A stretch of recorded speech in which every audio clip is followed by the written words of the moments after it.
Olá, olá, meus amigos da agronomia, tudo bem? Eu sou o Lauro Strapasson, sou aluno do professor Moretti e estou cursando a disciplina de Fundamentos de Hidrologia, Irrigação e Drenagem, e hoje eu vou falar um pouquinho para vocês sobre o capítulo 8 da apostila, que fala sobre o movimento da água no sistema solo-planta-atmosfera. Bom, então vamos lá. Toda matéria possui energia e ela move-se em direção à redução de energia potencial total. Então eu posso dizer o quê? Que o fluxo de água ele ocorre no sentido da diminuição da energia potencial. E a diferença de valor entre o potencial de um local para outro é responsável pelo fluxo de água. Então, num solo saturado, eu tenho um alto estado de energia e uma grande liberdade de movimento. Já no solo seco, eu tenho um baixo estado de energia e pouca liberdade de movimento. Bom, então sabendo que a água vai de um local com maior potencial para um de menor potencial, nós podemos explicar como que a água se movimenta no sistema solo, raiz, planta, que ela vai de um potencial um pouco mais elevado do solo, para o potencial um pouco menor, que é o potencial da raiz, que vai depois, posteriormente, para a folha, que possui um potencial menor ainda, e por último a água vai para a atmosfera, onde possui o menor potencial de todos. Então aqui vai para vocês alguns conceitos que é legal a gente saber.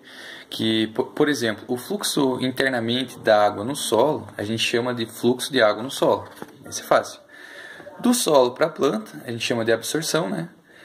Do solo para a atmosfera, nós chamamos de evaporação. E da planta para a atmosfera, nós chamamos de transpiração, ok? Bom, pessoal, para facilitar o entendimento, aqui tem um exemplo, tá? Que eu tenho um ponto A e um ponto B. E eu tenho um potencial total em A maior que um potencial total em B. Então, o movimento de água ele vai ser de A para B, porque a energia potencial em A vai ser maior que a energia potencial em B. Aqui nós temos o contrário. Nós temos um ponto B com potencial total maior que o potencial total em um ponto A. Então, o movimento de água ele vai ser de B para A, porque a energia potencial em B é maior que a energia potencial em A. Já aqui, por último, nesse caso aqui, nós temos que o potencial total em A vai ser igual ao potencial total em B. E nessa condição, não há movimento de água entre A e B, pois a energia potencial em A vai ser igual à energia potencial em B, tendo o equilíbrio. Aqui mais um exemplinho para vocês de um exemplo do movimento da água no sistema solo-planta-atmosfera, onde o solo tem um potencial baixo, né? Só que ele não é tão baixo quanto o potencial da raiz. Então, a água tende a vir para a raiz, por conta da diferença de potencial. Aí, a folha ela vai apresentar um potencial menor que o da raiz. Então, o que acontece? O potencial tende de um maior para um menor. Então, vem para a folha. E da folha, se comparado com a atmosfera tem um potencial muito menor que o potencial da folha.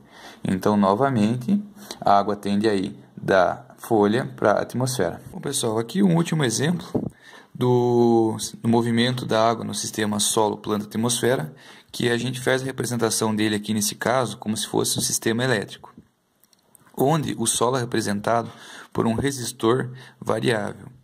Por quê? Porque o solo, a resistência do solo, ela vai variar de acordo com a umidade, etc. Depois nós temos a resistência do córtex, a resistência do xilema. E a seguir, a água vai poder seguir dois caminhos, que pode vir para a cutícula ou para o estômato. Então aqui nós temos a resistência da cutícula representada, né? Dois caminhos, nesse caso, em paralelo, né? Então aqui é a resistência da cutícula e a resistência do estômato, também representada por um resistor variável, porque o estômato vai depender da abertura e fechamento do estômato.